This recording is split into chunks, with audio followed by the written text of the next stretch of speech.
So I guess this is a result of globalization that you can find Coca-Cola tins on top of the Everest and Buddhist monk in Monterey. And so I just came 2 days ago from the Himalayas to your kind invitation, so I would like to invite you also for a while to the Himalayas themselves. And to show the place where meditators like me, who began with being a molecular biologist in Pasteur Institute and found their way to the mountains. So these are a few images I was lucky to take and be there. This is the Mount Kailash in eastern Tibet, wonderful setting. This is from Marlborough country.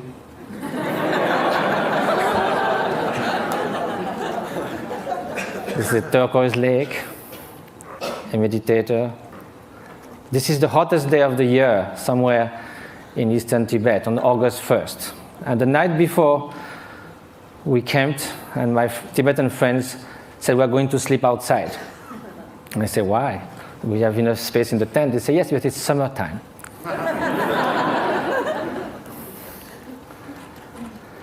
So now we are going to speak of happiness. As a Frenchman, I must say that there are a lot of French intellectuals that think that happiness is not at all interesting. I just wrote an essay on happiness, and there was a controversy, and someone wrote an article saying, don't impose on us the dirty work of happiness. We don't care about being happy. We need to live with passion. We like the ups and downs of life. We like our suffering because it's so good when it ceases for a while. This is what I see from the balcony of my hermitage in the Himalayas. It's about 2 meters by 3, and you are all welcome anytime. Now let's come to happiness, or well-being. And first of all, despite what the French intellectuals say, it seems that no one wakes up in the morning thinking, may I suffer the whole day. Which means that somehow, consciously or not, directly or indirectly, in the short and the long term, whatever we do, whatever we hope, whatever we dream, somehow is related to a deep, profound desire for well-being or happiness.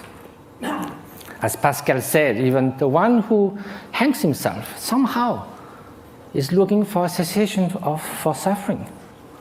He finds no other way. But then if you look in the literature, East and West, you can find incredible diversity of definition of happiness. Some people say it can only be lived in remembering the past, imagining the future, never in the present. Some people say happiness is right now, is the quality of the freshness of the present moment. And that led to Henri Bergson, the French philosopher, to say all the great thinkers of humanity have left happiness in the vague, so that they could define, each of them could define in their own terms. Well, that will be fine if it was just a secondary preoccupation in life. But now, if it is something that's going to determine the quality of every instant of our life, then we better know what it is, have some clearer idea. And probably the fact that we don't know that is why so often, although we seek happiness, it seems we turn our back to it. Although we want to avoid suffering, it seems we are running someone towards it. And that also comes from some kind of confusions. One of the most common ones is happiness and pleasure. But if we look at the characteristic of those two, pleasure is contingent upon time, upon its object, upon the place. It is something that changes of nature.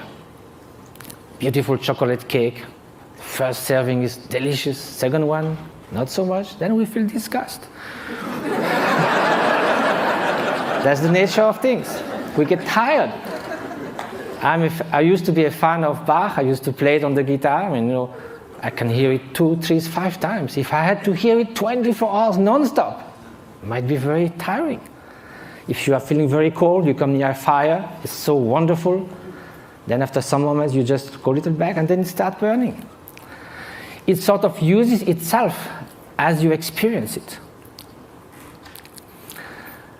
And also, again, it can also, it's something that it is not something that is radiating outside.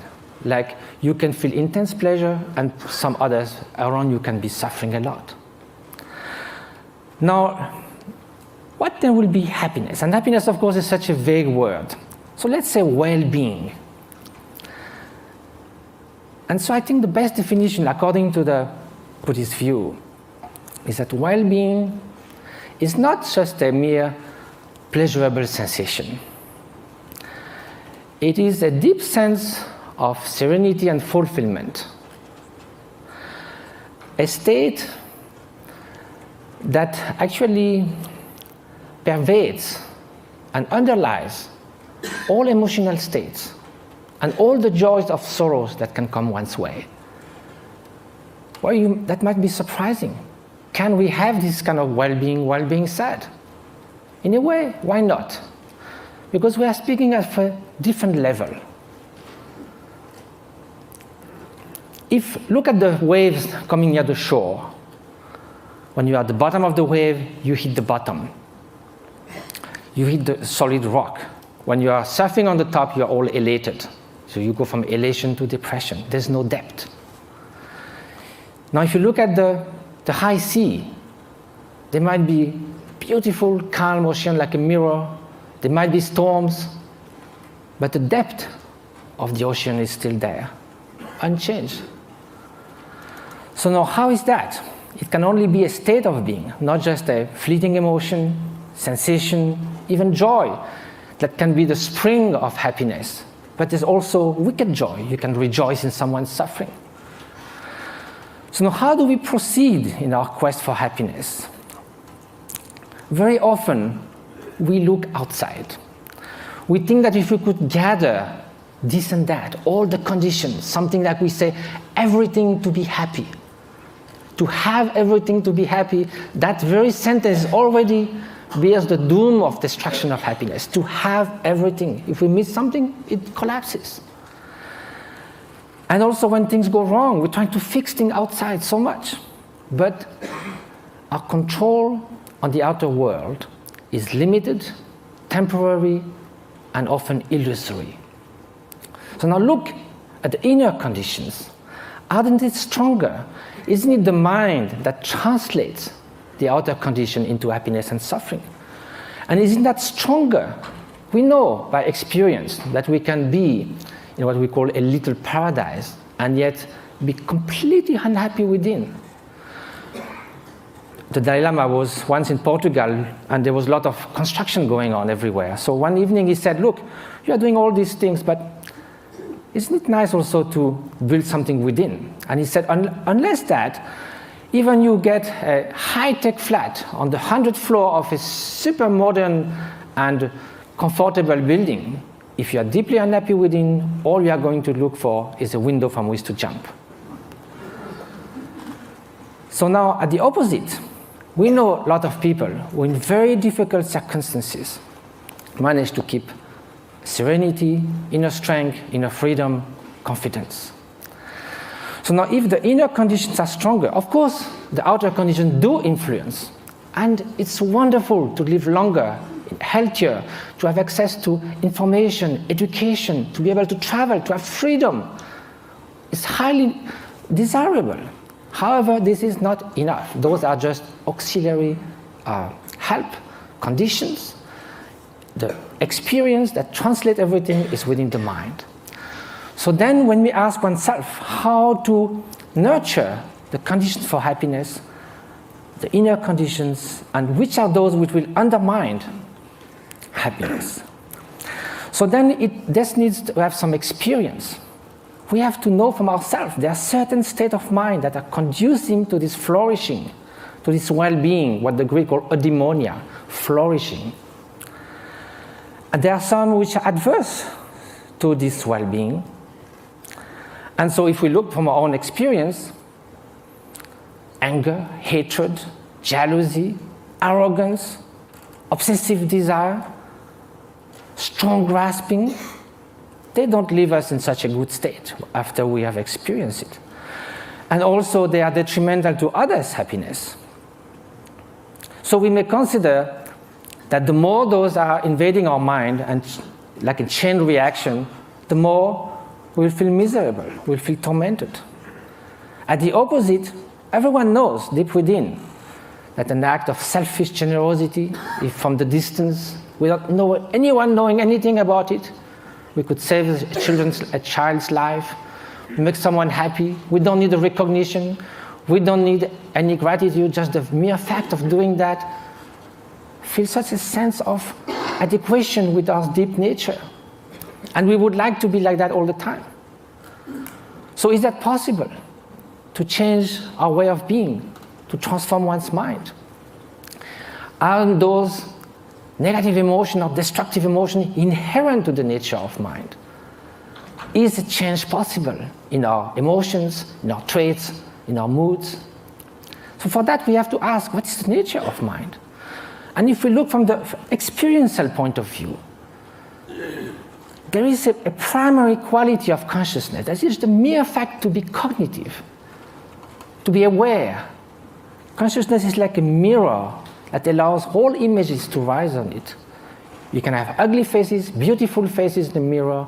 The mirror allows that, but the mirror is not tainted, is not modified, is not altered by those images. Likewise, behind every single thought, there is the bare consciousness, pure awareness. This is the nature. It cannot be tainted intrinsically with hatred or jealousy, because then, if it was always there, like a dye that would permeate the whole cloth, then it would be found all the time somewhere. We know we're not always angry, always jealous, or always generous. So because the basic fabric of consciousness is this pure cognitive quality that differentiates it from a stone, there is a possibility for change, because all emotions are fleeting. That is the ground for mind training. Mind training is based on the idea that two opposite mental factors cannot happen at the same time. You could go from love to hate, but you cannot at the same time, toward the same object, the same person, one to harm and one to the good. You cannot in the same gesture shake hand and give a blow. So there are natural antidotes to emotions that are destructive to our inner well-being. So that's a way to proceed. Rejoicing compared to jealousy, a kind of sense of inner freedom as opposite to intense grasping and obsession, benevolence, loving kindness against hatred. But of course, each emotion then would need a particular antidote. Another way is to try to find a general antidote to all emotions. And that's by looking at their very nature. Usually, when we feel annoyed, hatred, or upset with someone, or obsessed with something, the mind goes again and again to that object. Each time it goes to the object, it reinforces that obsession or that annoyance. So then it's a self-perpetuating process. So what we need to look now is, instead of looking outward, we look inward. Look at anger itself. It looks very menacing, like a billowing monsoon cloud, thunderstorm. But we think we could sit on the cloud, but if we go there, it's just mist. Likewise, if you look at the thought of anger, it will vanish like frost under the morning sun. If you do this again and again, the propensity, the tendencies for anger to arise again will be less and less each time you dissolved it. And at the end, although it may arise, it will just cross the mind like a bird crossing the sky without leaving any track. So this is the principle of mind training. Now, it takes time, because it took time for all those faults in our mind, the tendencies to build up. So it will take time to unfold them as well. But that's the only way to go. Mind transformation. That is the very meaning of meditation. It means familiarization with a new way of being, new way of perceiving things, which is more in adequation with reality, with interdependence, with the stream and continuous transformation which our being and our consciousness is. So the interface with cognitive science, since we need to come to that, and what was the subject of we have to deal in such a short time, with brain plasticity. Brain was thought to be more or less fixed. All the neuronal connection in numbers and quantities were thought till the last 20 years, thought to be more or less fixed when we reach the adult age. Now recently it has been found that it can change a lot. A violinist, as we heard, we have done 10,000 hours of violin practice. Some area that controls the movements of fingers in the brain change a lot. Increase and reinforcement of the synaptic connections. So can we do that with human qualities, with loving kindness, with patience, with openness? So that's what those great meditators have been doing. Some of them who came to the labs, like in Madison, Wisconsin, or in Berkeley, did 20 to 40,000 hours of meditation. They do like 3 years retreat where they do meditate 12 hours a day, and then the rest of their life they would do that 3-4 hours a day. They are real Olympic champions of mind training. This is the place where they meditate. You can see it's kind of inspiring. Now, here with 256 electrodes.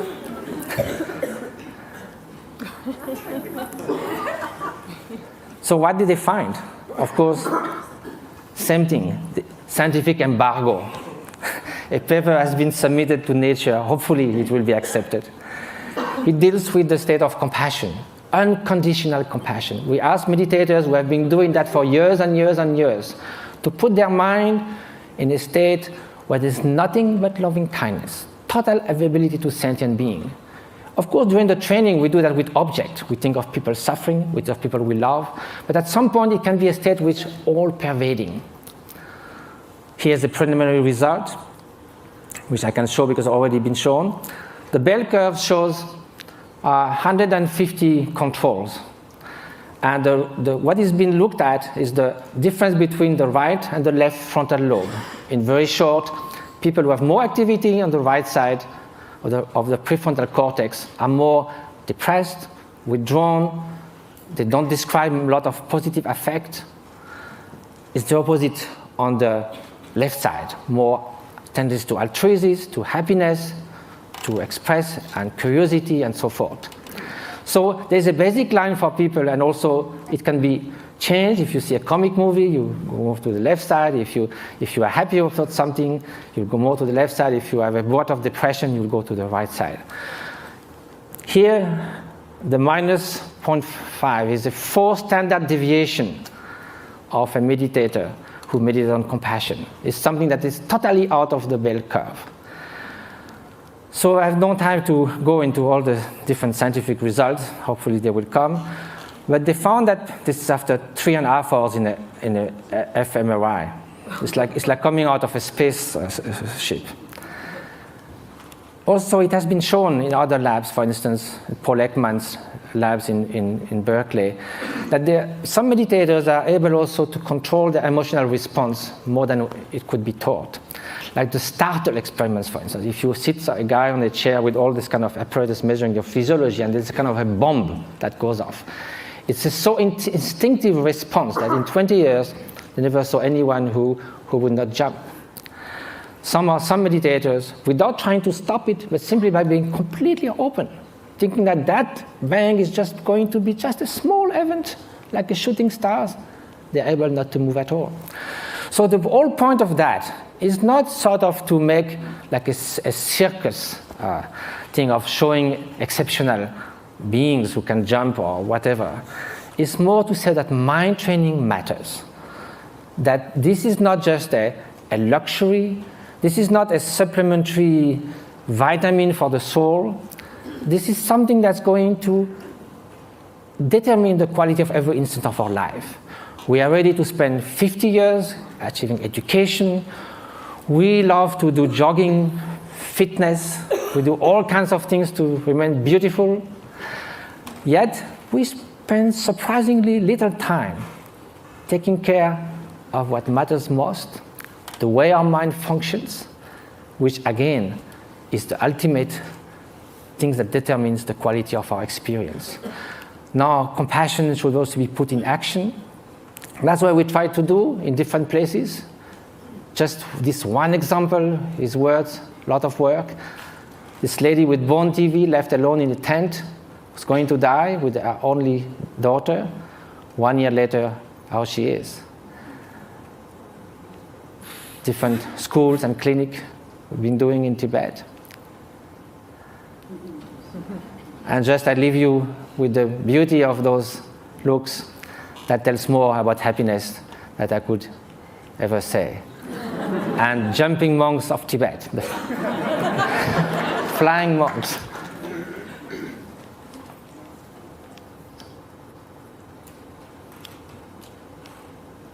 Thank you very much.